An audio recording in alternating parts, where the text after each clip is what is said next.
Good morning, all. So today we are going to discuss about one of the important topics, that is WTO issues. Very recently, the 12th Ministerial Conference was held in Geneva. But the problem in it was not that much emphasized because there is some structural reforms apart from that, the Agnipath scheme or impact. So இதெல்லாம் என்ன ஆயிடுச்சு அப்படின்னு பார்த்தீங்கன்னா இந்த நியூஸை sideline பண்ணிடுச்சுன்னே சொல்லிடலாம். But with respect to current affairs relevant and general studies 3 trade perspective பார்க்கும்போது WTO is considered to be one of the important topic.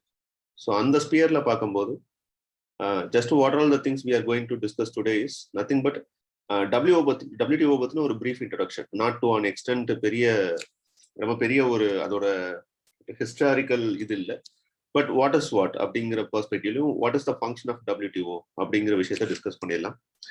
Other than that, அப்படின்னு பார்த்தீங்கன்னா with respect to its Geneva conference. So Geneva conference or otherwise to be called as Geneva package ன்னு சொல்றாங்க because they bring some agreements. Okay, so some consensus based agreements establish பண்ணதுனால so அதை பற்றின just little things என்ன நடந்துருச்சு அப்படின்னு பார்த்துக்கலாம் 12th Ministerial Conference-ல. Then relevance of WTO. Relevance of WTO in sense nothing but there is a debate in the global sphere, not only in the India but also in the global nations are also discussed for relevance of WTO in sense whether after it was established at the year of 1948 கிட்டத்தட்ட ஒரு 50 years மேல start தாண்டிடுச்சு. Okay, so அதுக்கப்புறமும் இப்போ WTO ரெலவெண்டா இருக்கா அப்படிங்கிற ஒரு question வந்து from all context demand இருக்கு. From the question point of வியூலையுமே அந்த கொஸ்டின் பேஸ்டு அரைஸ் ஆகிறதுக்கான சான்சஸ் அதிகம். Okay, so relevance of WTO கேட்கறதுக்கான சான்சஸ் அதிகம்னு வச்சுக்கோங்களேன். ஸோ அதை பத்தி ஒரு டிஸ்கஷன் பண்ணிக்கலாம். Then what are all the challenges faced at this situation especially after pandemic. Okay, during at the time of pandemic as well as Russian Ukraine conflict of war போய்கிட்டு இருக்கு. You all know that there is a shortage of food throughout the world due to the protectionism measures and various nations, especially India also focusing on reducing retail inflation at the same time ensuring food security. So they put some limitations on the export of wheat and sugar and other things, okay, especially food items. So challenges, what are all the things they are facing at that situation, and what type of reforms, whether reform is essential or not, and what type of reforms we should go for அப்படிங்கிற கண்டெக்ஸ்ட்ல தான் இன்னைக்கு இந்த topic ஃபுல்லாவே போகுதுன்னு வச்சுக்கோங்களேன். In case if they are going to ask any questions with respect to WTO means this is more than enough for you to address that. Okay, ஏன்னா questions வரக்கூடிய perspective அப்படின்னா definitely there must be a question in the terms of relevance based questions வரலாம். அப்படி இல்லைன்னா definitely there will be some how to address the challenges or what are all the challenges prevailed in the WTO, அந்த மாதிரி questions வர்றதுக்கான chance இருக்கு. So one by ஒன்னா decode பண்ணலாம் இந்த கம்மிங் ஸ்லைட்ஸ். ஸோ இப்போ கிளாஸ்க்குள்ள போகலாம். Okay, so first we start from the WTO. Okay, so WTO அப்படிங்கிறது it is one of the important organisation. But at the time of 1948 it is not considered to be an organisation. என்ன reason அப்படின்னு பார்த்தீங்கன்னா அன்னைக்கு நடந்த Bretton wood சமிட்ல, okay, so two twin பிரதர்ஸ்ன்னு சொல்லுவோம் இல்லையா, world bank and IMF. So இந்த ரெண்டு இன்ஸ்டிடியூஷனோட சேர்த்து they want to establish an international trade organization too, ITO-ன்னு ஒன்று இனிஷியேட் பண்ணணும் அப்படின்னு பிளான் பண்ணாங்க. But unfortunately it was failed because world bank and IMF were started for the reason of to ensure economic stability. In the same line WTO-வோட objective என்ன இருந்துச்சு அப்படின்னு பார்த்தீங்கன்னா to ensure an free and fair trade among the global nations, especially in between the European countries with the US. Okay, so அதுதான் இருந்தது. In sense free trade and hustle free trade in sense ஒரு lazy fairy form of society establish பண்ணணுங்கிற ஒரு context தான். And at the same time they move forward to an globalization era after 1948 World War II அப்புறம் இருந்த development அதுதான். But unfortunately trade organisations அவங்களால establish பண்ண முடியல. ஸோ அதனால என்ன பண்ணாங்கன்னா they come with an trade and tariff in sense general agreement on trade and tariff அப்படிங்கிற ஒரு அக்ரிமெண்ட் ஒன்று எஸ்டாப்ளிஷ் பண்ணாங்க இந்த year 1948. Just started with only 23 members. ஸோ 23 மெம்பர்ஸோட ஸ்டார்ட் பண்ண ஒரு இன்ஸ்டிடியூஷன் தான் 1948.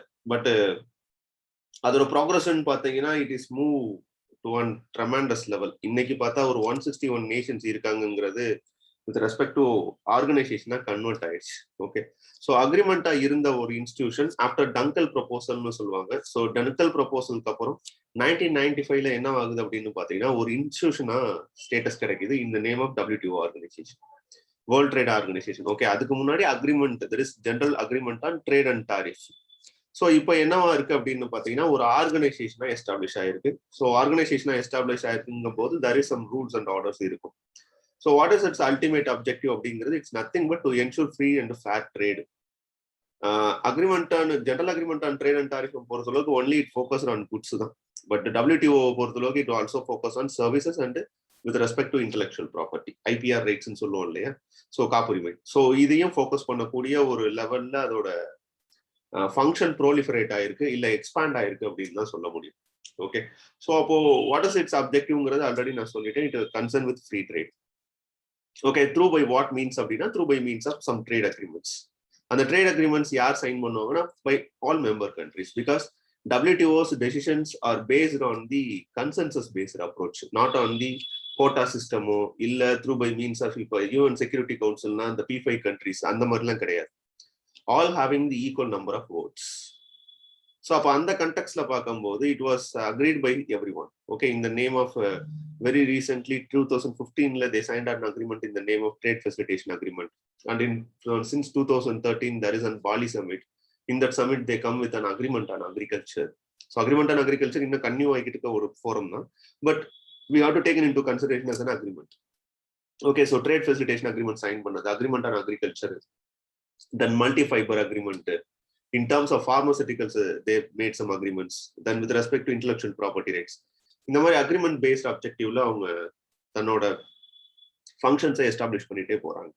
And at the same time in case of any dispute between the two countries, so ரெண்டு கண்ட்ரிக்கு நடுவில் ஏதாச்சும் trade related disputes in terms of டியூட்டிஸோ இல்ல லெவிஸோ இல்ல கோட்டாஸோ கொண்டு வரும்போது they can solve it through by means of peaceful settlement. That is an one institution in the WTO, that is dispute settlement body அப்படின்னு சொல்லுவாங்க. It is an highest appellate body which taking decisions in case of any dispute between the two nations or in between two including countries with private organization. ஏன்னா இந்தியாவுக்கும் ஒரு ஃபேமஸான சிகார் கம்பெனிக்குமே ஒரு trade negotiations இருந்துச்சு, disputes இருந்துச்சு. So அந்த கண்டெக்ட்ல சொல்றேன். So அப்போ ட்ரேட் டிஸ்பியூட்ஸ் இருந்துச்சு அப்படின்னு பார்த்தீங்கன்னா they will solve it through by means of an dispute settlement body in that organization. Instead of going for any trade war, in sense அந்த counter trade இது பண்ணுவாங்க இல்லையா, in case of between US and China இப்போ prevail ஆகிட்டு இருக்கிற ஒன்று. Okay, so அப்போ ஒரு ட்ரேட் செட்டில்மெண்ட் டிஸ்பியூட் பாடி ஒன்று எஸ்டாப்ளிஷ் பண்ணியிருக்காங்க. இது எல்லாமே அதோட ஆர்கனைசேஷனோட ஃபங்க்ஷன் வச்சுக்கோங்களேன். ரொம்ப சிம்பிளா if you want to tell means it's nothing but its objective is to ensure free and fair trade, அவ்வளோதான். And to solve economic disputes peacefully. Okay, so on the marida you have to substantiate your answer. Then the year of starting year was 1995. Okay, so highest decision making body, not dispute settlement body no onu solliten, highest decision making body edu appdinu pathina ministerial conference nu solluvaanga. Okay, so ministerial conference அப்படிங்கிறது எப்போ நடக்கும் அப்படின்னு பாத்தீங்கன்னா every 2 years கூட ஒரு ministerial conference ஒன்று நடக்கும். Okay, so இந்த மினிஸ்ட்ரியல் கான்ஃபரன்ஸ் அப்படிங்கிறது எவ்ரி 2 years கூட நடக்கக்கூடிய ஒன்று. It is considered to be an highest decision making body. Okay, so அவங்க தான் என்ன பண்ணுவாங்கன்னா if they want to take any decisions or agreements such a decision has to be taken at that place only. Okay, so அப்போ சோஃபார் இப்போ வரைக்கும் எவ்வளோ நடந்திருக்கு அப்படின்னு பார்த்தீங்கன்னா 12th ministerial conference very recently June 17th start ஆச்சு. நான் ஆல்ரெடி இப்போ வெரி ரீசெண்டா தான். ஓகே, ஏன் இது சைட்லைன் பண்ணிட்டாங்க இன்சென்ஸ் பெரிய ஒரு பப்ளிக் ஃபோரம்குள்ள வரல அப்படின்னா பெரிய லேண்ட்மார்க் டெசிஷன்ஸ் எதுவும் எடுக்க கிடையாது. ஒரு 2013 பாலி சமிட் மாதிரியோ இல்ல ஒரு 2015 ட்ரேட் ஃபெசிலிட்டேஷன் அக்ரிமெண்ட் சைன் பண்ண மாதிரியோ பெரிய டெசிஷன்ஸ் எதுவும் கிடையாது. ஓகே, ஸோ பைனோஸ் ஏரஸ்ல அர்ஜென்டினா நடந்தப்பையும் பெரிய டிஸ்கஷன்ஸ் கிடையாது. But ministerial conference very recently நடந்திருக்கு. Okay, it is on 12th ministerial conference which was held in Geneva. அதோட ஹெட் குவார்ட்டர்ஸ்லேயே நடந்திருக்குன்னு வச்சுக்கோங்களேன், சுவிட்சர்லாண்டில் நடந்துச்சு. ஸோ இருக்கிறதுல லேண்ட்மார்க்கான ஒரு சமிட்ஸ் அப்படிங்கிறது நான் இங்கே மென்ஷன் பண்ணியிருக்கேன். தோஹா ரவுண்ட் ஒன்று, பாலி சமிட் ஒன்று. Okay, they are taking some major decisions. But இன்னைக்கு நம்ம பார்க்க போறது only just on 12th conference தான். ஓகே, ஸோ 12th மினிஸ்ட்ரியல் கான்ஃபரன்ஸ்ல what are all the decisions they are taking அப்படிங்கிறது ஒன்று. Then apart from that where it was held means it was held in Geneva. Okay, so Switzerland தான் நடந்துச்சு. Then it was co-hosted by Kazakhstan. Okay, so இங்க use ஆகாட்டினாலும் maybe in some other எக்ஸாம்ஸ்ல prelims பெர்ஸ்பெக்டிவ்ல கேட்கறதுக்கான chances அதிகம். Co-hosted by whom அப்படின்னு கேட்கலாம். So far 12th ministerial conference நடந்திருக்கு. ஓகே, ஸோ ஜெனிவா பேக்கேஜ் அப்படிங்கிறது ஃபேமஸ்லி கால்டு. ஓகே, இப்போ நம்ம சொல்லக்கூடிய இந்த 17th June 2022ல they done some reforms or they come to one certain conclusions.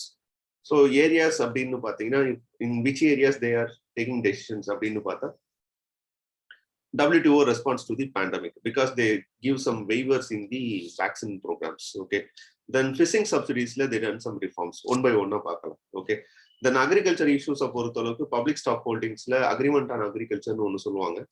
அதை பத்தின ஒரு பெர்மனண்டான சொல்யூஷன் இருக்கா அப்படின்னு கேட்டா இல்ல, but they extend the peace கிளாஸ்னு ஒன்று சொல்லுவாங்க, அதை எக்ஸ்டெண்ட் பண்ணியிருக்காங்க. அது நம்ம என்னன்னு டீடைல்டா பார்க்கலாம். ஓகே, ஸோ பீஸ் கிளாஸ் அப்படிங்கிற ஒரு ப்ரொவிஷன் இருக்கு, அதை எக்ஸ்டெண்ட் பண்ணியிருக்காங்க. Then they majorly argued for an WTO reforms. That is, even WTO is also recognized that there must be a reforms.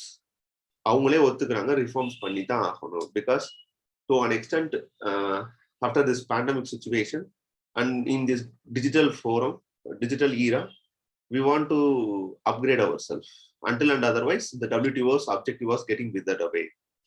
அப்படிங்கிற ஒரு கன்சர்ன் இருக்கு. And they put certain monitoring in sense some breathing time. Okay, so in sense some relaxation for the developing countries to impose customs duties and electronic transmissions. So இது எல்லாமே அவங்க discuss பண்ண key areas. One by ஒன்னா பார்க்கலாம். இந்தியாவில இருந்து யார் represent பண்ணாங்க அப்படின்னு பார்த்தீங்கன்னா அவர் union ministry of commerce and industry Piyush Goyal தான் ரெப்ரசென்ட் பண்ணாரு. ஸோ அதோட சேர்ந்து ஒரு G33 சமிட்டும் நடந்துச்சு. ஜஸ்ட் ஒன் பை ஒன்னா என்னன்னு பார்க்கலாம். Okay, so agreement on global food security. So இது ஒரு மேஜரான agreement they discussed in the Geneva conference. So என்ன பண்ணாங்க அப்படின்னு பார்த்தீங்கன்னா, you all know that there are certain restrictions imposed by countries, those who are producing food items, due to avoid any food inflation as well as any shortage of food security in their nation. Okay, and at the same time some countries they purposefully putting stall on certain level of exports of food items. So in the agreement on global food security and at the same time they impose certain duties also, anti-dumping duty, countervailing duty or minimum import price, minimum export price. அந்த மாதிரிலாம் என்ன பண்ணுவாங்க அப்படின்னு பார்த்தீங்கன்னா they put some duties and levies and quotas impose பண்ணுவாங்க. எதுக்காக அப்படின்னு பார்த்தீங்கன்னா some trade restrictions impose பண்றதுக்கு அப்படிதான். In sense nothing but இப்போ ஃபார் எக்ஸாம்பிள் இந்தியாவில் ஆனியன் ப்ரைஸஸ் இன்க்ரீஸ் ஆகிக்கிட்டே போகுது அப்படின்னா இந்தியா ஆனியன் எக்ஸ்போர்ட் பண்ணும் to the Pakistan and other countries. Okay, so இப்போ அந்த மாதிரி சுச்சுவேஷன்ல in order to ensure or reducing the food inflation in India, sometimes India impose on minimum export price. So இந்த minimum export ப்ரைஸ்ங்கிறது நார்மலா இருக்கக்கூடிய export ப்ரைஸை விட அதிகமான டாரிஃப் இம்போஸ் பண்ணுவாங்க. அப்போ instead of selling outside they will sell it in the domestic market itself. So அப்போ அப்படியே ஒரு இம்போஸ் பண்றாங்கன்னு வச்சுக்கோங்களேன். இந்தியாவை பொறுத்தவரைக்கும் it is working on national security or food security. Okay, but due to this other countries also what affected. So இது நார்மலா with justice or with reasons பண்ணிட்டா பரவாயில்ல. இன்கேஸ் சம் ஆர்பிட்டரி மெக்கானிசமாவும் சில டைம்ஸ் பண்ணுவாங்க இல்லையா, அதை இந்த இதுல ரெஸ்ட்ரிக்ட் பண்ணியிருக்காங்க. In sense nothing but member countries agreed that in terms of any humanitarian crisis, if countries go for any export restrictions means that should be avoid.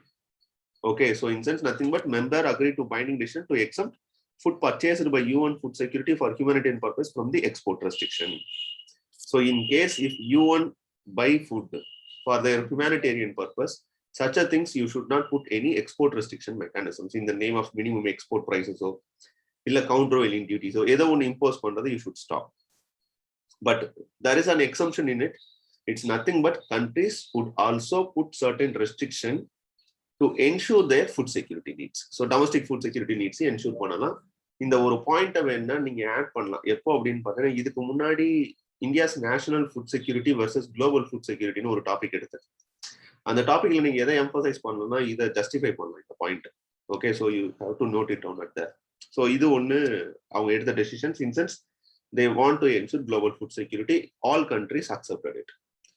And at the same time there is some consensus in the national food security. National food security in sense nothing but India giving many subsidies, like they are providing subsidies in the name of minimum support price. They are facilitating free electricity. Then they are giving fertilizer subsidies.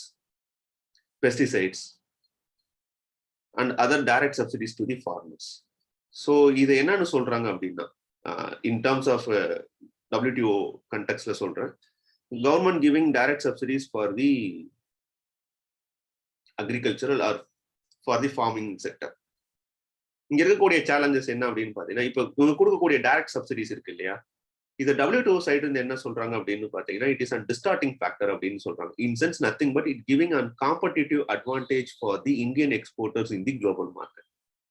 Because இப்ப நான் subsidies ஒரு 100 rupees manufacturing பண்ணக்கூடிய ஒரு ப்ராடக்ட்ல government ஒரு 20 rupees as a சப்சிடியா கொடுத்துருச்சுன்னா, அப்ப எனக்கு ஆகக்கூடிய cost வந்து 80 rupees தான்.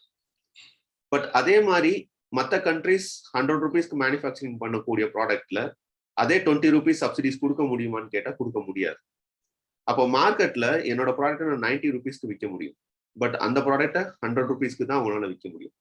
அப்படி இருக்கக்கூடிய கண்டிஷன்ல இந்த 90 rupees இருக்கு இல்லையா, இந்த 90 rupeesக்கும் இந்த 100 rupeesக்கும் உள்ள டிஃபரன்ஸ் இந்த 10 rupees இருக்கு இல்லையா, இந்த 10 rupees டிஃபரன்ஸ்ங்கிறது it is a market distorting difference அப்படின்னு சொல்றாங்க. இன் சென்ஸ் இது ஒரு competitive advantages for the countries which are giving direct subsidies for the farmers.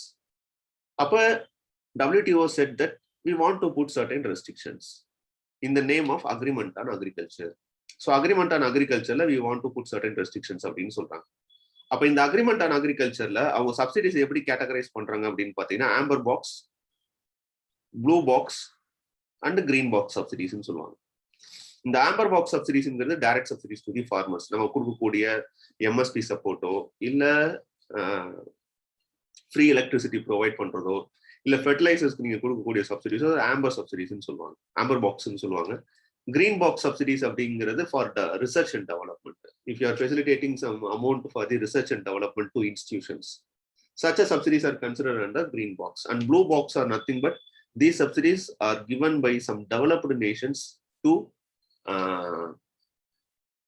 demotivate the farmers. In sense அவங்க என்னன்னா they are well sufficient nations இல்லையா, so அதனால என்ன பண்ணுவாங்கன்னா they give blue box subsidies for the farmers those are the developed states to not produce any agriculture goods. So அந்த மாதிரி கொடுக்கக்கூடிய subsidies இருக்கு. The concern here is green box subsidies பொறுத்தளவுக்கு எந்த பிரச்சனையும் கிடையாது, because it is given for the research and development. But amber box subsidiesங்கிறது it's a direct subsidies given to the farmers. So அப்ப இங்க என்ன ஆகுது அப்படின்னு பாத்தீங்கன்னா, it is a trade distorting factor அப்படின்னு சொல்றாங்க from the side of WTO and developed countries. But developing countries like China, Brazil, South Africa, India மாதிரி countries என்ன சொல்றாங்க அப்படின்னு பாத்தீங்கன்னா, without these subsidies we cannot able to ensure our food security. So என்னால food security ensure பண்ண முடியாது, because இதெல்லாம் கொடுத்தா மட்டும்தான் people get motivated and still we are poor nations, we cannot able to stop our subsidies. In order to ensure our food security and national security we want to give certain level of subsidies. Minimum percentage சொல்றாங்க, 10% கொடுக்கணும். For developing countries வந்து 10%, for developed countries 5% தான் நீங்க subsidies கொடுக்கணும் அப்படிங்கிற லிமிடேஷன்ஸ்லாம் இருக்கு. அதுக்குள்ள நம்ம போக வேணும். அக்ரிமெண்ட் ஆன் அக்ரிகல்ச்சர்ல கொடுக்கக்கூடிய ஆம்பர் பாக்ஸ் சப்சிடிஸ் இருக்கு இல்லையா, இந்த ஆம்பர் பாக்ஸ் சப்சிடிஸ்ல நீங்க என்ன பண்ணணும், லெவல் ஆஃப் சப்சிடிஸ் கொடுக்கக்கூடிய பர்சன்டேஜை ரெடியூஸ் பண்ணணும் அப்படிங்கிற ஒரு அப்ஜெக்டிவா கொண்டு வராங்க. இது பாலி சமிட் 2013ல என்ன ஆச்சு அப்படின்னு பாத்தீங்கன்னா, come to on discussion. Bali summit 2013ல என்ன பண்றாங்க அப்படின்னு பாத்தீங்கன்னா, this issue was discussed and they give on exemption in the name of peace clause. அந்த பீஸ் கிளாஸ்ங்கிறது எதுக்காக கொடுக்கறது அப்படின்னு பாத்தீங்கன்னா, ஒரு 2 வருஷம் நீங்க டைம் எடுத்துக்கலாம், அதுக்குள்ளேயே யாரும் வந்து உங்களை என்ன பண்ண மாட்டாங்க, டிஸ்பியூட் செட்டில்மெண்ட் பாடிக்கு வந்து உங்களை வந்து கொண்டு வர மாட்டாங்க. Even though you are again over the limit of giving subsidies interest பர்சன்டேஜுக்கு மேல கொடுத்தாலும் உங்களை யாரும் கொஸ்டின் பண்ண மாட்டாங்க அப்படின்னு சொல்லி கொண்டு வந்தாங்க. இந்த பீஸ் கிளாஸ் என்ன பண்ணாங்கன்னா, ஒரு கண்டிஷனல் கிளாஸா தான் கொண்டு வந்தாங்க, ஒரு 2 இயர்ஸ்க்கு மட்டும். பட் 2015ல நடந்த நைரோபி கான்ஃபரன்ஸ், தென் 2017ல நடந்த அர்ஜென்டினா கான்ஃபரன்ஸ், இங்க எங்கேயுமே என்ன ஆகல அப்படின்னு பாத்தீங்கன்னா, கன்சென்சஸ் கிடைக்கல due to the pressure from the side of G33 nations. Especially the countries are considered to be and 47 countries which are developing and underdeveloped countries. இந்த G33 கண்ட்ரிஸோட ப்ரெஷர்னால என்னவா இருக்கு அப்படின்னு பாத்தீங்கன்னா, இப்போ வரைக்கும் அது ஒரு அன்கண்டிஷனல் கிளாஸா மாறிடுச்சு. In sense still that is when on a complete solution for it கிடைக்கிற வரைக்கும் we should continue this process அப்படிங்கிறதுல ஒரு டெசிஷன் எடுத்திருக்காங்க. That is the peace clause என்ன பண்ணிருக்காங்கன்னா, அன்கண்டிஷனலா எப்போ ஒரு பெர்மனன்ட் சொல்யூஷன் கிடைக்குமோ அது வரைக்கும் என்ன பண்ணிக்கலாம் அப்படின்னு பாத்தீங்கன்னா இந்த இதுல ஒரு எக்ஸம்ஷன்ஸ் கிடைச்சிருக்கு. அது இந்த சமிட்லயும் என்ன பண்ணிருக்காங்க அப்படின்னு பாத்துருக்கீங்கன்னா ரீஅஷ்யூர் பண்ணிருக்காங்க. அப்போ குளோபல் ஃபுட் செக்யூரிட்டியும் அஷ்யூர் பண்ணிருக்காங்க, நேஷனல் ஃபுட் செக்யூரிட்டி அஷ்யூர் பண்ணிருக்காங்க. ஓகே, ஸோ ரொம்ப சிம்பிளா சொல்றேன், அக்ரிமெண்ட் ஆன் அக்ரிகல்ச்சர் அப்படிங்கிறது ஒரு அக்ரிமெண்ட். என்ன அக்ரிமெண்ட் அப்படின்னா ஃபார்மர்ஸ் கொடுக்கக்கூடிய டைரக்ட் சப்சிடிஸை நீங்க என்ன பண்ணி ஆகணும்னா லிமிட் பண்ணி ஆகணும் அப்படின்னு WTOல இருக்கக்கூடிய டெவலப்டு கண்ட்ரிஸ் சொல்லுது. But developing countries especially India என்ன சொல்றாங்க அப்படின்னா அப்படி பண்ண முடியாது, அப்படி பண்ணா எங்களோட ஃபுட் செக்யூரிட்டி வந்து அஃபெக்ட் ஆகிறதுக்கான சான்சஸ் இருக்கு. ஏன்னா இது ஒரு இன்சென்டிவைசேஷன் மாதிரி, இது இல்லாம ஃபார்மர்ஸ்னால சர்வைவ் ஆக முடியாது அப்படின்னு இவங்க சைடு சொல்றாங்க. சரி, இதுக்கு ஒரு சொல்யூஷன் கிடைக்கணுங்கிறதுக்காண்டி என்ன பண்றாங்கன்னா பீஸ் கிளாஸ்னு ஒன்று இன்ட்ரடியூஸ் பண்றாங்க. இன்சென்ஸ் அப்படியே நீங்க கொடுத்திருந்தாலும் அதனால ட்ரேட் ஸ்டார்ட் ஆகுதுன்னா உங்களை எந்த கண்ட்ரிஸும் டிஸ்பியூட் செட்டில்மெண்ட்டுக்கு இன்வைட் பண்ண மாட்டாங்க. இன்சென்ஸ் உங்களை யாரும் கொஸ்டின் பண்ண மாட்டாங்க அப்படின்னு சொல்லி ஒரு 2 வருஷம் டைம் கொடுத்தாங்க. அந்த 2 வருஷம் டைம் இப்ப என்ன பண்ணிருக்காங்கன்னா எக்ஸ்டெண்ட் பண்ணிருக்காங்க. எப்போ வரைக்கும் அப்படின்னா எப்போ ஒரு பெர்மனன்டான சொல்யூஷன் கிடைக்குமோ அப்போ வரைக்கும். இது ஆல்ரெடி எஸ்டாப்ளிஷ் பண்ணதான், பட் திருப்பி ரீஅஷ்யூர் பண்ணிருக்காங்க இந்த சமிட்ல, ஜெனீவா பேக்கேஜ்ல. ஸோ இது ஒரு அவுட்கம் இந்த கான்ஃபரன்ஸ்ல நடந்தது. Then third thing, agreement on illegal fishing. Illegal fishing அப்படிங்கிறது it's nothing but some government facilitated for the illegal fishing. Okay, some unreported unregulated fishings வந்து நடந்துகிட்டு தான் இருக்கு. எஸ்பெஷலி ஹூ அஃபெக்ட் மோர் அப்படின்னு பார்த்தீங்கன்னா இந்த countries which R in the littoral states. So இவங்க ரொம்ப அஃபெக்ட் ஆகுறாங்க because their food security depends on fishes. அப்போ இந்த பர்டிகுலர் சமிட்ல என்ன பண்ணிருக்காங்க அப்படின்னு பாத்தீங்கன்னா they put certain restriction on the harmful subsidies which is facilitated for illegal, unreported and unregulated fishing. And at the same time India get on consensus in certain areas, that is nothing but there are certain subsidies which got exempted from the illegal fishing criteria. And the illegal fishing or harmful subsidy criteria குள்ள சில things உள்ள include பண்ணியிருந்தாங்க. In sense nothing but இந்த small scale artisanal ஃபிஷிங்லாம். Artisanal fishing in sense just இந்த சும்மா மீன் படகை எடுத்துட்டு போய் லோக்கல்ல பிடிச்சிட்டு வருவாங்க இல்லையா. ஸோ அந்த மாதிரி ஃபிஷிங்ஸ் எல்லாம் என்ன பண்ணியிருந்தாங்கன்னா இந்த இல்லீகல் ஃபிஷிங் கிரைட்டீரியாக்குள்ள கொண்டு வந்திருந்தாங்க. பட் இந்தியா என்ன பண்ணாங்கன்னா இந்தியா மற்றும் சேம் இன்ட்ரெஸ்ட் நேஷன் இருக்கும் இல்லையா, இவங்க என்ன பண்ணாங்கன்னா சம் நெகோசியேட் பண்ணி அது எல்லாத்தையுமே எக்ஸம் பண்ணிட்டாங்க உள்ள. அப்ப இது ஒரு benefit or achievement from the side of India. Okay, so அதுதான் இங்க they successfully lobbied to remove a section of proposal that would threaten some subsidies which would assist small scale artisanal fishing. Okay, அப்போ illegal fishing பொறுத்தளவுக்கு நமக்கு எதன் context இருக்குன்னா India doesn't permit for the illegal fishing, but some nations they are facilitated for it. Okay, அப்போ இது ஒரு objective incense, இது ஒரு அச்சீவ்மெண்ட். என்ன காரணத்துக்காண்டி அச்சீவ்மெண்ட்னு சொல்றேன்னா இந்த ஸ்மால் ஸ்கேல் ஆர்டிஷனல் ஃபிஷிங்லாம் இதுக்குள்ள கொண்டு வந்திருந்தாங்க இல்லீகல் ஹார்ம்ஃபுல் சப்சிடிஸ்குள்ள. அதை இந்தியா என்ன பண்ணாங்கன்னா ப்ரெஷர் பண்ணி அதுல இருந்து வெளியெடுத்து வந்தாங்க. அது ஒரு அச்சீவ்மெண்ட். அடுத்து agreement on e commerce transaction. Agreement on e commerce transaction அப்படிங்கிறது இது ஒரு long standing demand from the side of the developed countries. Because from the developed countries if any products or any services facilitated to the developing countries means they want to pay some customs duty. Okay, so customs duty pay பண்ணி ஆகணும் developed கண்ட்ரிஸ்ல இருந்து developing கண்ட்ரிஸ்க்கு வரக்கூடிய services. But problem here is nothing but if there is a demand from the developed countries to remove that certain barriers. Okay, it is putting restriction on the developed nations promotion or its growth அப்படின்னு சொல்றாங்க. But here the concern is developed countries having a high competitive advantage than the developing countries. So அப்படி இருக்கக்கூடிய சிச்சுவேஷன்ல ஒரு report என்ன சொல்லுது அப்படின்னா from 2017 to 2020 கிட்டத்தட்ட ஒரு 49 டிஜிட்டல் ப்ராடக்ட்ஸ் மட்டும் கஸ்டம்ஸ் டியூட்டி எக்ஸம்ஷன் இருக்கு. இதனால மட்டும் டெவலப்பிங் கண்ட்ரிஸ்க்கு ஆகக்கூடிய லாஸ் எவ்வளவுன்னு பாத்தீங்கன்னா $50 billion. அப்போ இது என்னவா இருக்கு அப்படின்னு பாத்தீங்கன்னா it is giving an competitive advantage for the developed countries compared with developing countries. இது from the side of developed countries especially from the European commission and US pressure for a very long time to release this customs duty tariff from the side of the developing countries, but developing countries not allowed for it. இது ஒரு long standing கண்டென்டியஸ் இஷ்யூவாவே இருக்கு. Both Nations will not come to one solution. So இது எங்க start ஆச்சுன்னு பாருங்க. 1998ல இருந்து இந்த பிரச்சனை போய்கிட்டு. இப்ப என்ன சொல்லியிருக்காங்க அப்படின்னா ஸோ இப்போ நாங்க எக்ஸம்ஷன் கொடுக்குறோம். எப்போ வரைக்கும் அப்படின்னா சப்சிக்வெண்ட் மினிஸ்ட்ரியல் கான்ஃபரன்ஸ், இனி அடுத்து வரக்கூடிய மினிஸ்ட்ரியல் கான்ஃபரன்ஸ் 2 வருஷம் கழிச்சு 2022 நடந்திருக்கு இல்லையா. ஸோ March 31, 2024 வரைக்கும் இதை பத்தி நம்ம என்ன பண்ண வேணாம், டிஸ்கஷன் பண்ண வேணாம், இப்ப இருக்கக்கூடிய அதே ப்ராசஸ் கன்டினியூ ஆகட்டும், 2024ல நம்ம ரிஃபார்ம் பண்ணிக்கலாம் அப்படின்னு சொல்லி என்ன பண்றாங்கன்னா ஒரு சொல்யூஷன் கொண்டு வந்திருக்காங்க. இது ஒரு ஃப்ரூட்ஃபுல்லான solution at this time because there is an issues in between US and India. And it is also putting certain hurdles on the signing of an agreement, there is free trade agreement between India and the UK. So அதெல்லாம் கொஞ்சம் என்ன பண்ணி விடும்னா relax பண்ணி விடும், இல்ல is out பண்ணி விடும். So அப்போ இது ஒரு achievement from the side of the Indian nations or from the developing countries. And other than that, they are getting on COVID-19 vaccination production.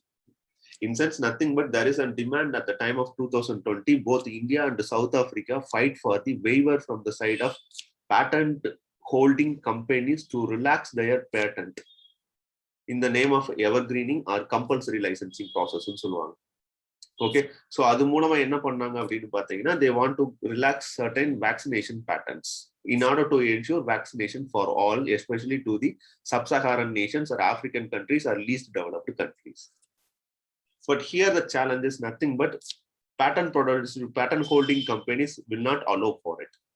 So they come with a temporary solution in the name of nothing but the vaccination producing companies relax their intellectual property patents for the period of 5 years in terms of vaccination. So any companies or any countries producing vaccinations by reverse engineering or any mechanisms, such a things will not violate the intellectual property rights. In sense, காப்புரிமை சட்டத்தை தடை மீறாது அப்படிங்கிற ஒரு provision கொண்டு வந்திருக்காங்க. But இது என்னன்னு சொல்றாங்கன்னா ஒரு வாட்டர் டவுனோட வெர்ஷன் தான் சொல்றாங்க. இன் சென்ஸ் நத்திங் பட் இந்த டெம்பரரி ரிலாக்ஸேஷன் அப்படிங்கிறது ஒரு சின்ன ஒரு அச்சீவ்மெண்ட் தானே தவிர நாட் அன் ஃபுல்ஃபில்டு கோல் கிடையாது.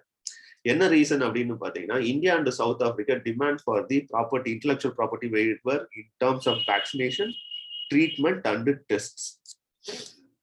ஸோ இந்த 3 ஏரியாலையும் இனி ஃபியூச்சர் பேண்டமிக் வர்றதை ஓவர் கம் பண்றதுக்காண்டி கேட்ட ஒரு சொல்யூஷன்.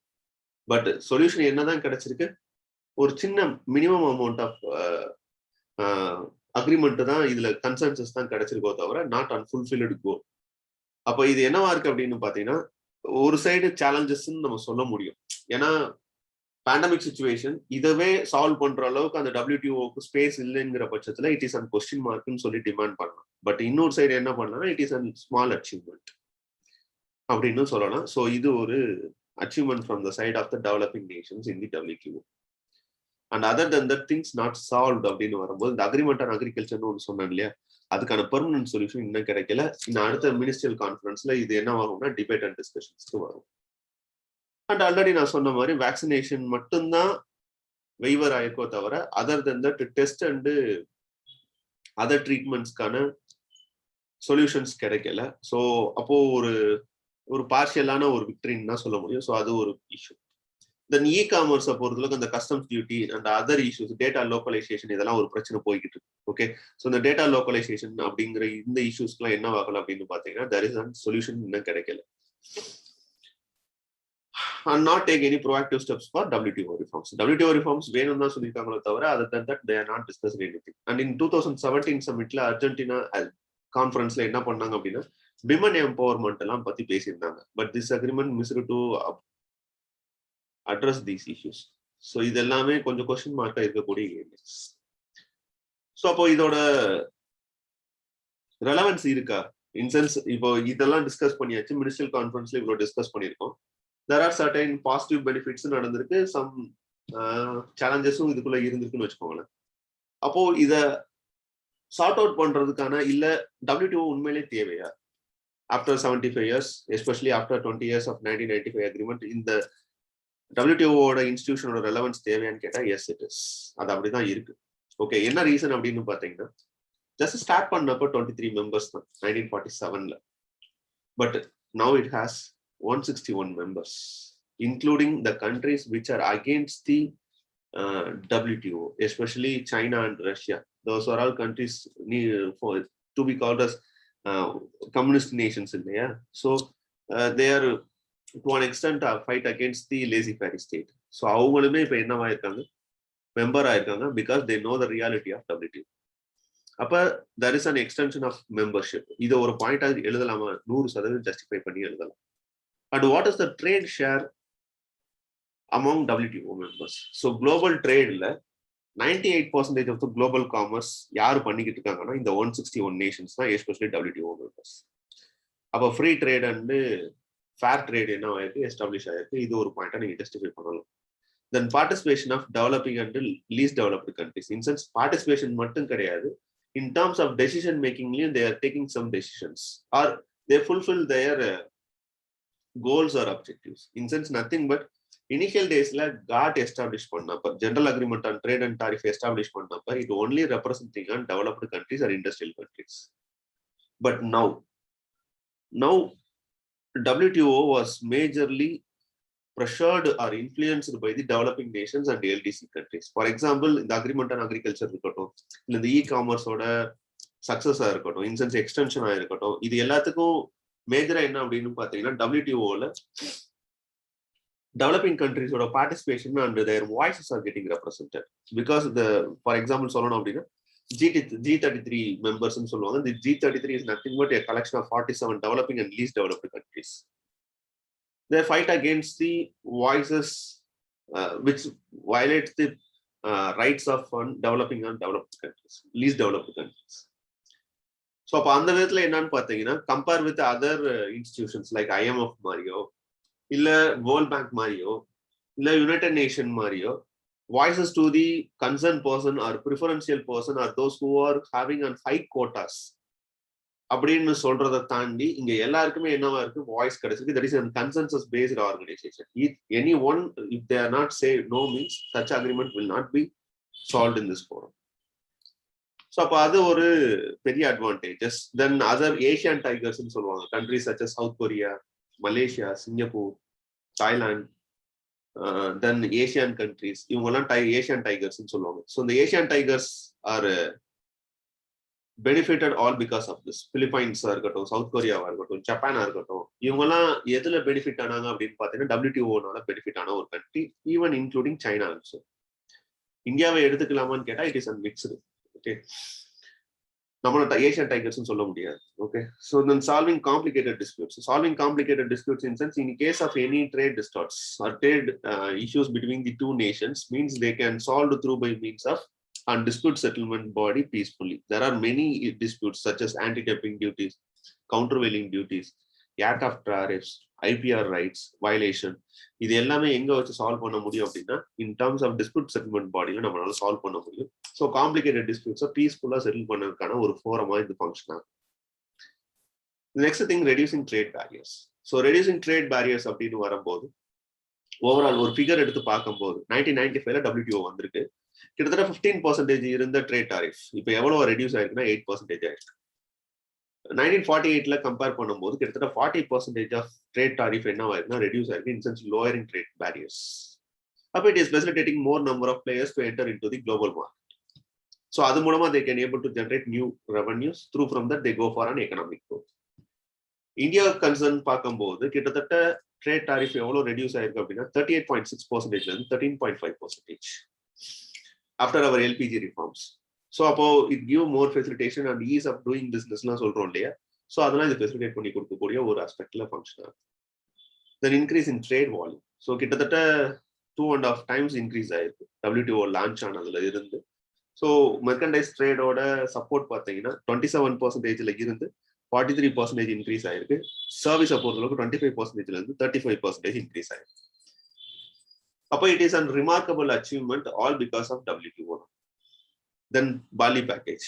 ஸோ பாலி பேக்கேஜை பொறுத்தளவுக்கு though it is distorting or it is an complicated issue in around the world, but it can peacefully solve through by means of some introducing and peace clause into it. So அந்த peace clause ensure பண்றது மூலமா developing countries and least developed countries are protected from the any trade restrictions or some trade barriers. Okay, so அது ஒரு பெரிய achievement R பெரிய relevance தான் with respect to WTO. And rule of law was practiced. Rule of law was practiced in sense nothing but major decisions are taken by the members, not giving any special treatment for them. For example, இப்போ United nation அப்படின்னா P5 countries இருக்கு. Okay, they are having some special status. In such a way, there is no special status for anyone. US and even India is same. Even least developed countries also same. Okay, so எல்லாருக்கும் ஒரே level of treatment அப்படின்னு வரும்போது they are taking decisions by means of consensus. Unlike other institutions, you can able to compare those things. IMF-ல there is a quota system. World Bank-ல there is a preferential system. UN-ல there is a system called P5. So அப்படி இருக்கக்கூடிய சிஸ்டத்துல இந்த WTO மட்டும் என்னவா இருக்கு, யூனிக்கா ஃபங்க்ஷன் ஆகிக்கிட்டு it is more democratic in nature. Okay, so அப்போ rule of law was practice. அப்போ ஒரு ரெலவன்ஸ் கேட்கும் போது you can able to substantiate your answers through by means this. இது போதும், more then enough to address your answer. Okay, so ரெலவெண்டா இருந்தாலும் whether WTO need some reforms கேட்டா yes it is. என்ன கண்டெக்ட்ல இதை ரிஃபார்மேட்டிவா இருக்கணும் அப்படிங்கறத ஆர்கியூ பண்றாங்க அப்படின்னு பாத்தீங்கன்னா, பிஃபோர் தட் இந்தியா எப்படி பெனிஃபிட் ஆயிருக்கு அப்படிங்கிறத பார்க்கலாம். சும்மா ஃபார் உங்களுக்கு பாயிண்ட்ஸ் அடிஷனலா சப்ஸ்டான்ஷியேட் பண்றதுக்கு யூஸ் ஆகும். ஓகே, ஸோ இந்தியாவோட ஆல்ரெடி நான் சொல்லிட்டேன், growth volume was increase, trade volume increase ஆயிடுச்சுன்னு சொன்னேன். எக்ஸ்போர்ட் க்ரோத் மட்டும் என்ன ஆயிருக்குன்னா டபுள் ஆயிருக்கு. இன்சென்ஸ் 26.33 பில்லியன் தான் 1994 to 95ல, பட் $51.7 பில்லியன் இப்போ நம்ம ஜென்ரேட் பண்ணிருக்கோம். 2002 to 2003 ரிப்போர்ட் தான் அதுவும். இன்னைக்கு அதை விட மேக்ஸிமம் லெவல்ல போயிருக்கு, கிட்டத்தட்ட ஒரு $60 பில்லியன் மேக்ஸிமம் போயிருக்கும். தென் இந்தியா ஆல் பிகாஸ் ஆஃப் நிறைய அக்ரிமெண்ட்ஸ் இருக்கு. ஃபார் எக்ஸாம்பிள் உங்களுக்கு சொல்றேன், மல்டிபிள் ஃபைபர் அக்ரிமெண்ட் அப்படிங்கிற ஒரு அக்ரிமெண்ட். இதுல என்ன பெனிஃபிட் அப்படின்னா, developed countries should not expose or impose any quotas or tariffs with respect to any trading or textiles from the developing countries. So அப்படி இருக்கக்கூடிய கண்டிஷன்ல இது என்ன இன்க்ரீஸ் பண்ணிருக்கு அப்படின்னு பாத்தீங்கன்னா, இந்தியாவோட மார்க்கெட் ஷேரை இன்க்ரீஸ் பண்ணிருக்கு. ஒரு ரிப்போர்ட் சொல்லுது, சைனாக்கு அடுத்து மேஜரா கிளாத்திங் அண்ட் டெக்ஸ்டைல் செக்டார்ஸ்ல WTO-வோட இந்த மல்டி ஃபைபர் அக்ரிமெண்ட்ல பெனிஃபிட் ஆன கண்ட்ரி எதுன்னு பாத்தீங்கன்னா இந்தியா தான் சொல்றாங்க. அப்போ மார்க்கெட் அக்சஸை இது என்ன பண்ணிருக்குன்னா இன்னும் ஃபர்தரா ப்ராலிஃபரேட் பண்ணிட்டு எக்ஸ்டெண்ட் பண்ணி கொடுத்துருக்கு. சர்வீசஸ்ன்னு வரும்போது ஆஃப்டர் 1995 அக்ரிமெண்ட் சைன் பண்ணதுக்கு அப்புறம் India getting many benefits from the side of the service sectors. Okay, we all know that India is a major foreign exchange earnings through from the service sector, as well as our human resources are spread over the nations. Okay, employment generation opportunity இது எல்லாமே எது மூலமா கிடைச்சது அப்படின்னு பாத்தீங்கன்னா through from means of free trade agreement under WTO guidelines. So இது India பெனிஃபிட்டட்னு சொல்ல முடியும். Then what are the challenges? So challenges அப்படின்னு வரும்போது it is an perennial challenges சில விஷயங்கள் இருக்கு, சிச்சுவேஷனல் கண்டெக்ஸ்ட் சேலஞ்சஸும் சில விஷயங்கள் இருக்கு. ஓகே, ஸோ பெரினியல் சேலஞ்சஸ் அப்படிங்கிறது டிஸ்பியூட் செட்டில்மெண்ட் பாடி இருக்கக்கூடிய சேலஞ்சஸ் அட்ரஸ் பண்றாங்க. பெரினியல் இஷ்யூ சேலஞ்சஸ் அப்படின்னு வரும்போது ரீசெண்டா இருக்கக்கூடிய இஷ்யூஸ் தான் with respect to on trade war between China and India. Okay, especially in the areas of Indo Pacific region disputes. And at the same time there is an issue throughout the nation at present, COVID pandemic situation, that is post pandemic development. And fourth thing is with respect to Russia-Ukraine war. Then other issues such as global warming, climate change, and in order to achieve sustainable development goal. So இதெல்லாமே என்னவா இருக்கு அப்படின்னு பாத்தீங்கன்னா challenges ஆ இருக்கக்கூடிய கான்டெக்ட்ல how WTO is functioning. அப்ப என்ன கான்டெக்ட்ல argue பண்றாங்க அப்படின்னு பாத்தீங்கன்னா, the objective of WTO or formation of GATT எதுக்குன்னா to overcome the protectionism objective தான். Protectionism in sense nothing but countries put certain restrictions arbitrarily, not on rule based order, arbitrarily. So அப்படி இருக்கக்கூடிய ஒரு சிச்சுவேஷன்ல it is an issue between the two countries. So இந்த trend என்ன ஆகுது அப்படின்னு பாத்தீங்கன்னா, at present there is an increasing in trend of protectionism, especially from the side of US and China. அந்த ட்ரேட் வார்னு சொல்லக்கூடிய திங்ஸ் இருக்கு இல்லையா, இந்த ட்ரேட் வார்ங்கிறது எதை லீட் பண்ணுது அப்படின்னு பாத்தீங்கன்னா protectionismங்கிற ஒரு ட்ரெண்டை தான் லீட் பண்ணுது. Okay, so the US wants the country which is argued for on liberalization, privatization, globalization, but they are focusing on protectionism. They're putting certain restrictions on the trade agreements, and they are canceling some of the trade agreements between the nations. And they put certain restrictions on the preferential trade agreements to some other countries, especially for India. Okay, general preferential agreement and so on. So other recent cancel பண்ணது after Trump era ne சொல்ல முடியும். And at the same time, they are putting certain restriction on the movement of peoples in the name of H1B visa.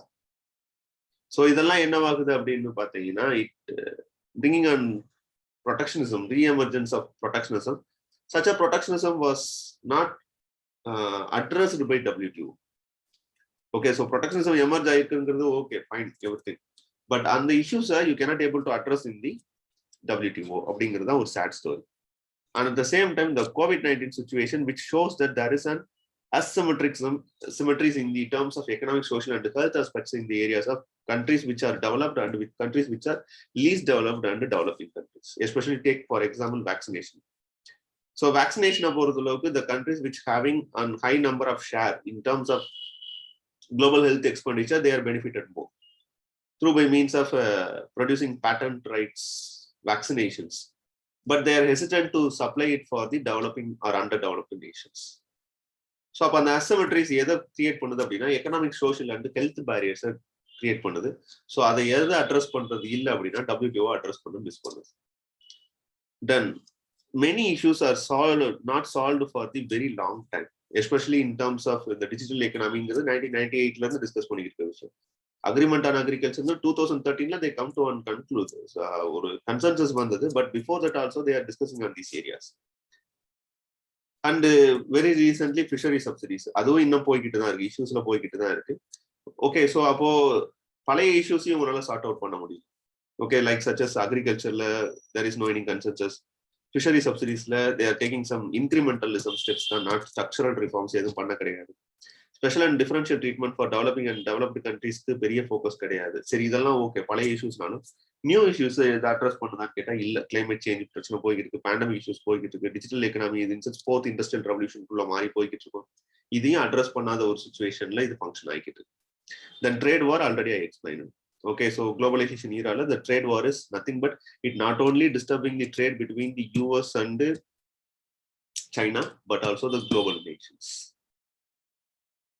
The institutional issues are so that institutional issues in sense nothing but appellate bodies operation was questioned very long from the side of the US.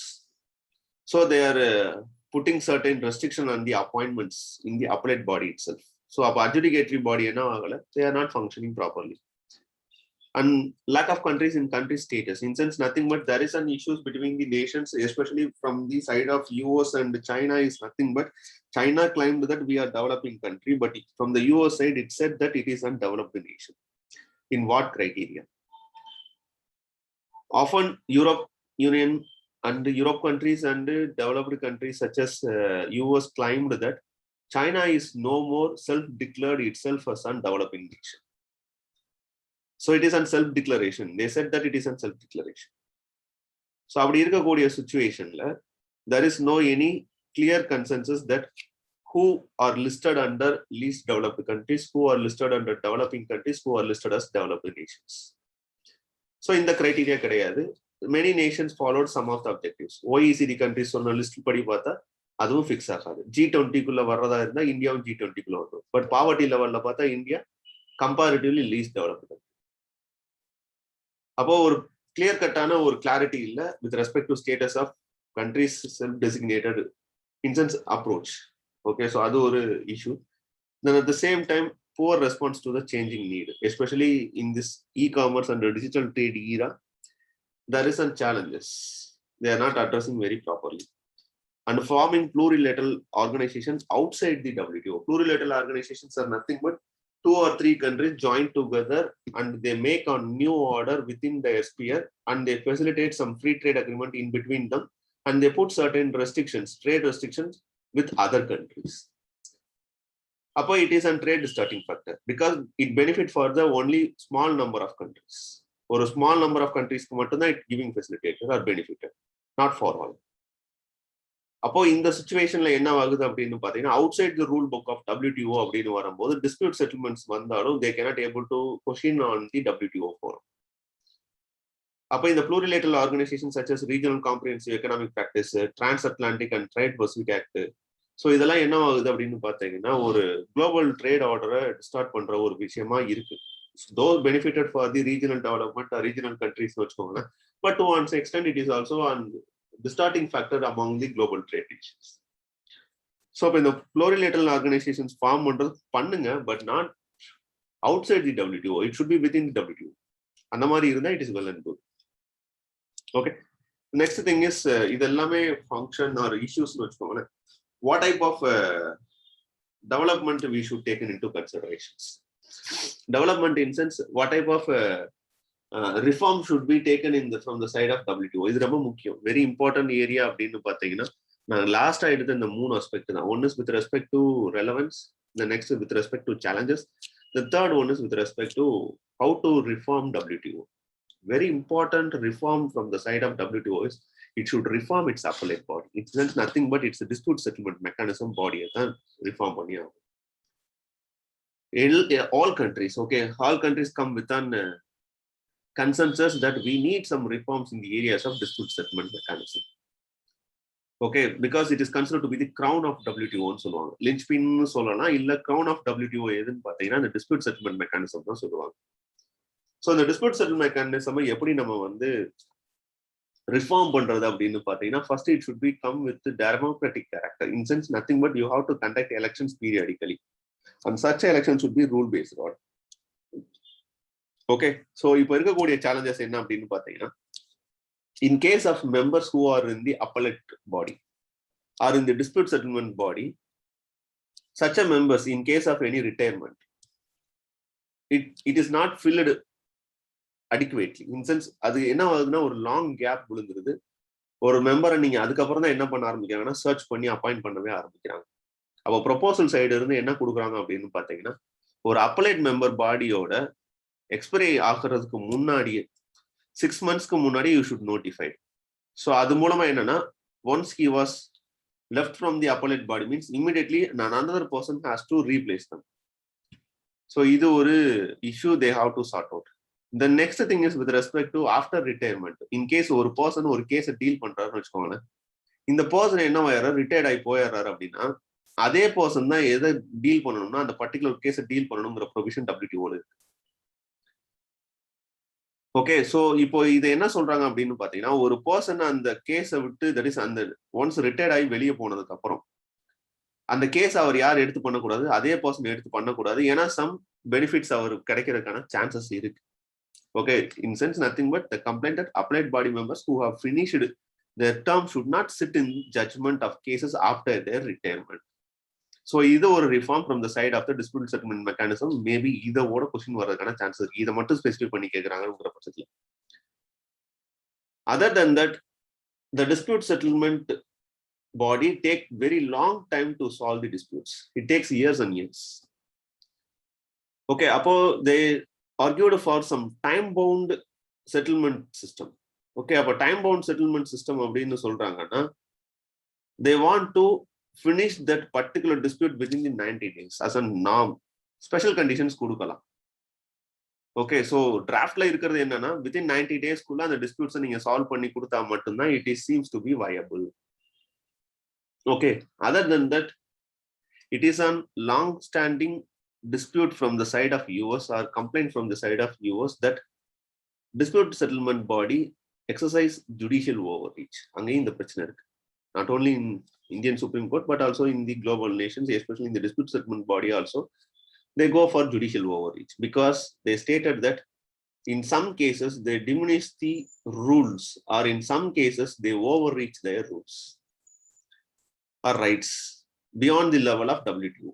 Okay, and the judicial overreach அப்படிங்கிறது எங்க இருக்கு அப்படின்னா, WTO ஓட settlement பாடி சிஸ்டத்துல இருக்கு. So அதை நீங்க என்ன பண்ணியாகணும்னா ரிஃபார்ம் பண்ணி ஆகணும்.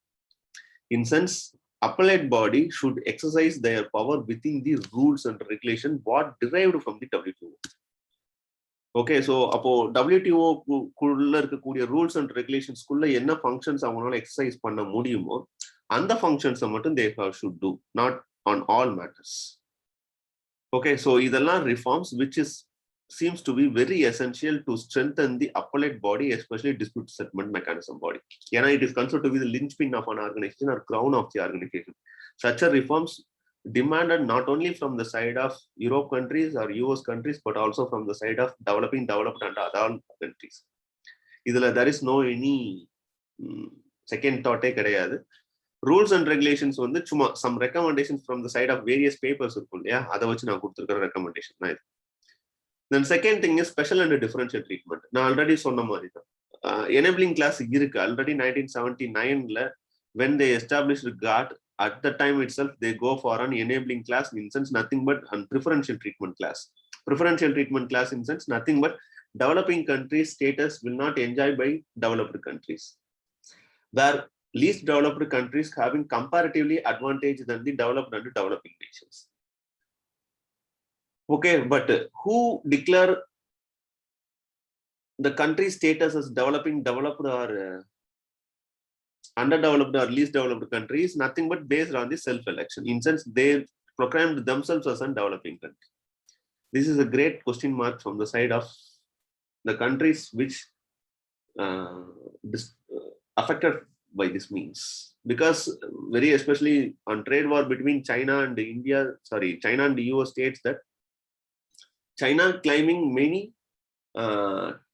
trade and quota relief as declared themselves as developing nations, and they are not allowing their market open for other countries because they put restriction on certain sectors as public sectors.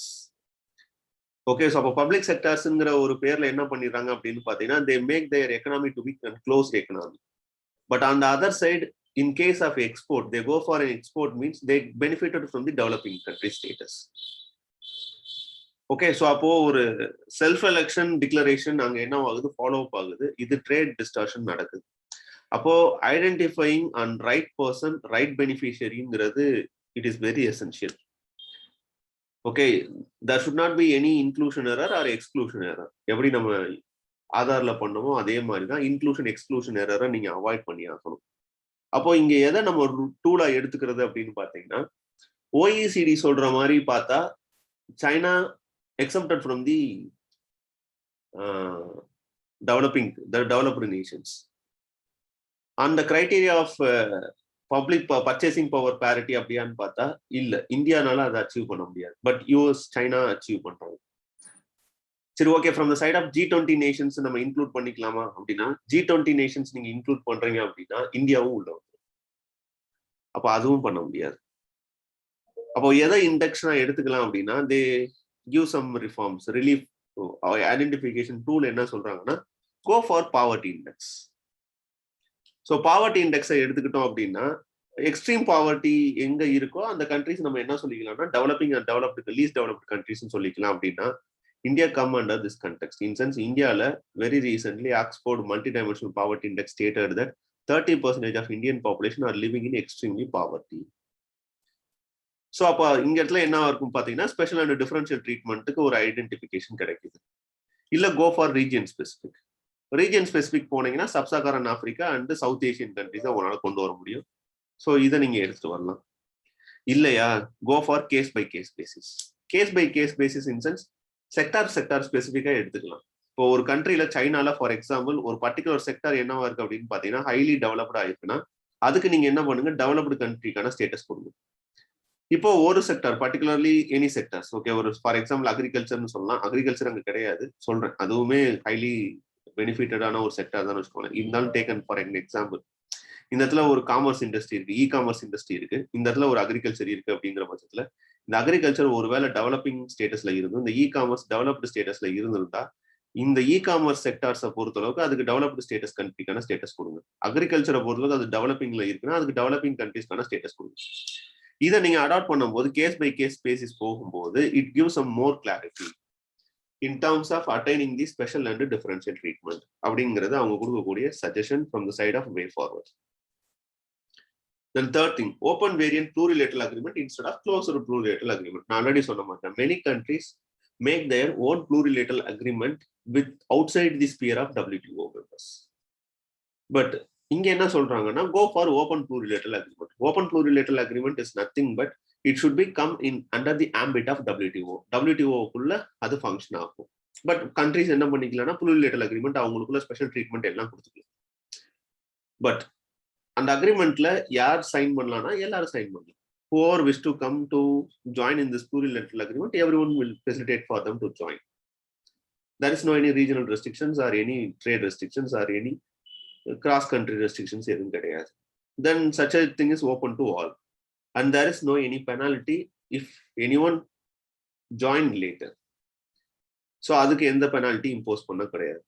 ஆனா but most favour nation status அவங்களுக்கு கிடைச்சிடும். Then dispute settlement ஏதாச்சும் வருது அப்படின்னா, in case of any trade distortion or trade disputes between the two nations in the plurilateral organization means. Such a disputes can also solved in the dispute settlement body. So அப்படி வரும்போது அப்ப இது ஒரு open plurilateral agreement மாறிடும். It is very benefit for everyone. Then launch a new sustainable development goal round of trade negotiations. Launch a new sustainable development goal of trade negotiations in sense nothing but make a special provision with respect to addressing and fulfill the goal of sustainable development goal 2030. So it having on 17 goals இருக்கு இல்லையா, 139 or 169 targets. இதை achieve பண்றதுக்கு என்ன பண்ணுங்க, ஒரு trade negotiation forum கொண்டு வாங்க. இந்த ட்ரேட் நெகோசியேஷனுக்குள்ள டெஃபினெட்லி எது வந்துடும், ஹங்கர் வந்துடும், ஃபுட் செக்யூரிட்டி வந்துடும், ஹெல்த் வந்துடும், அக்ரிகல்ச்சர் ப்ரொமோட் சஸ்டைனபிள் அக்ரிகல்ச்சர் எல்லாமே வந்துருமா. அப்போ இதை ஒரு கிரைட்டீரியாவா நீங்க செட் பண்ணிட்டு ஒர்க் பண்றீங்கன்னா it should be benefited for every one. ஆனா அந்த கன்ஃபியூஷனே இருக்காது. டெவலப்பிங் கண்ட்ரீஸ்க்கு என்ன கொடுக்கணும், லீஸ்ட் டெவலப்டு கண்ட்ரீஸ்க்கு என்ன கொடுக்கணுங்கிற கன்ஃபியூஷனே இருக்காது. ஸோ இதை அச்சீவ் பண்றதுதான் ஒரு ஃபுல் ஃபோக்கஸ் பிளட்ஜா இருந்துச்சுன்னா there is no any complications between them. So அப்போ இந்த சஸ்டைனபிள் டெவலப்மெண்ட் கோல் ரவுண்டுனே ஒரு ட்ரேட் நெகோசியேஷன் ஒன்று இனிஷியேட் பண்ணுங்க. இதுக்குள்ள நீங்க எதை கொண்டு வந்து ஃபிக்ஸ் பண்ணிக்கலாம்னா எல்லா இஷ்யூஸுமே கொண்டு வந்து ஃபிக்ஸ் பண்ணிக்கலாம். ஓகே, இப்போ அது உங்களுக்கு ஒரு ப்ராப்ளம் என்ன இருக்குன்னா கிளைமேட் சேஞ்ச், குளோபல் வார்மிங் தானே. ஸோ அது land on agreement, land on water, there is river, sea இருக்கு. Okay, life in sea agreement goal இருக்குல்ல, then life on water goal இருக்கு. Okay, climate change, global warming 17 கோல்ஸ்மே எல்லாத்தையுமே address பண்ணுது இல்லை. Women empowerment address பண்ணுது, gender inequality address பண்ணுது, industrial growth address பண்ணுது, ஹங்கர் அட்ரஸ் பண்ணுது, பாவர்ட்டி அட்ரஸ் பண்ணுது, எஜுகேஷன் அட்ரஸ் பண்றாங்க. ஸோ இது எல்லாத்தையும் நீங்க கொண்டு வந்து ஃபிக்ஸ் பண்ணும்போது it will facilitate for you to achieve your goal, WTO goal especially. Then strengthening preferential treatments. So preferential ட்ரீட்மெண்ட்ஸ்ங்கிறது it's nothing but agriculture issues sort out பண்றது. Okay, so you should benefitted from domestic support, special safeguard mechanism, public stock holdings, இதெல்லாம் நீங்க ஒரு கிரைட்டீரியாவை வச்சுக்கிட்டு நீங்க work பண்ணும்போது agreement on அக்ரிகல்ச்சர்ல இன்னும் கிளியரான ஒரு ரூல் பேஸ்டு ஆர்டர் கிடைக்கும் அப்படிங்கிறது. தென் future digital trading taken into consideration because we are in the era of fourth industrial revolution. There are many disruptive technologies which influence our day-to-day life. In order to overcome these challenges and in order to ensure the inclusion of digital trade into the WTO means such a things has to be proactively taken into considerations, and such agreement should be within the ambit of WTO. So either you have to ensure and focus on other areas such as health and environment, e-commerce, women economic empowerment should be addressed efficiently. So very important ஆன point அப்படின்னு அவங்க எதிர்பார்க்கறது எதுவா இருக்கும் அப்படின்னா இந்த open variant plurilateral agreement, the fourth one launch a new sustainable development goal round of trade negotiations, special and differential ட்ரீட்மெண்ட்ல இருக்கக்கூடிய சொல்யூஷன். இது ரொம்ப முக்கியம், வெரி வெரி இம்பார்ட்டன்ட். எது அப்படின்னா இதுதான் the most important issue in the WTO reforms எதுன்னு கேட்டீங்கன்னா இதை தான் சொல்ல முடியும். So once you address all these issues, definitely there will be a greater solution in order to functioning of WTO. So இப்படித்தான் you have to finalize your answers. டெஃபினட்டா questions வரக்கூடிய பெர்ஸ்பெக்டிவ்ல WTOல இருந்து கொஸ்டின் வருது அப்படின்னா you can use this point efficiently. Okay, so சான்சஸே இல்லை இதை விட்டு டாபிக்ஸ் வெளியே போறதுக்கும் இல்லை. இந்த பாயிண்ட்ஸ் தவிர வேற ஏதாச்சும் நீங்க பாயிண்ட்ஸ் ஆட் பண்றதா இருந்தாலும் ஆட் பண்ணிக்கலாம். பட் இதெல்லாம் ப்ரீ ரெக்வயர்ட் பாயிண்ட்ஸ், கண்டிப்பா தேவைக்கூடிய பாயிண்ட்ஸா இருக்கும். ஓகே, ஸோ WTO பத்தின ஒரு ஓவர்வியூ பார்த்தோம் அப்படின்னா WTOவோட ஒரு ப்ரீஃப் இன்ட்ரோடக்ஷன் பார்த்தோம். இன்சென்ஸ் வாட் இஸ் வாட், அதோட பர்பஸ் என்ன, அப்ஜெக்டிவ்ஸ் என்ன அப்படிங்கறது பார்த்தோம். தென் 12th மினிஸ்ட்ரியல் கான்ஃபரன்ஸ்ல நடந்த அட்வான்ஸ்மெண்ட் என்ன, அக்ரிமெண்ட்ஸ்க்கான அப்ஜெக்டிவ்ஸ் என்ன அப்படிங்கிறத ஓவராலா பார்த்தோம். தென் இதனால ஆகக்கூடிய ரெலவன்ஸ் என்னன்னு பார்த்தோம். இந்தியாவுக்கு WTOல கிடைச்ச பெனிஃபிட் என்னன்னு பார்த்தோம். தென் WTOல இருக்கக்கூடிய சேலஞ்சஸ் என்ன. Okay, what are the challenges at present focused from the side of WTO and what type of reforms we should need in terms of solving the WTO issues. So அப்போ இது வேணுமான்னு கேட்டா 100% WTO வேணும்.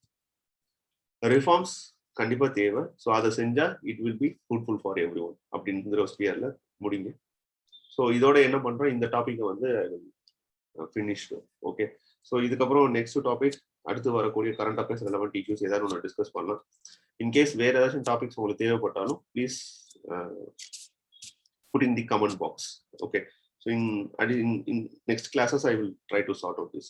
Okay, so within this I'm going to wind up this session. Thanks for all of watching this video. So very thank you for all.